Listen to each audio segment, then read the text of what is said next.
അതെ, കഞ്ഞിയുടെയും ചോറിന്റെയും ഒക്കെ കൂടെ കഴിക്കാൻ പറ്റുന്ന ഒരു ചമ്മന്തി ആയാലോ, അതും പപ്പട ചമ്മന്തി ആയാലോ പൊളിക്കും. അതിന് നമുക്കൊരു പാനിലേക്ക് ആവശ്യത്തിന് വെളിച്ചെണ്ണ ഒഴിച്ച് കൊടുക്കുക.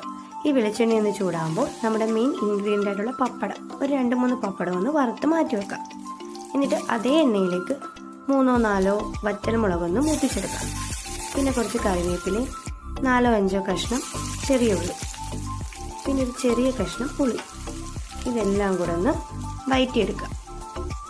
എന്നിട്ടൊരു മിക്സിയുടെ ജാറിലേക്ക് ഈ ചെറിയ ഉള്ളിയും വറ്റൽമുളകും അതിൻ്റെ കൂടെ ഒരു ചെറിയ കഷ്ണം ഇഞ്ചി, പിന്നെ നമ്മുടെ ചമ്മന്തിക്ക് ആവശ്യമായിട്ടുള്ള തേങ്ങ തിരുമിയത്, പിന്നെ പരുവത്തിനുള്ള ഉപ്പ്, ഇതെല്ലാം കൂടെ ചേർത്തൊന്ന് അരയ്ക്കുക.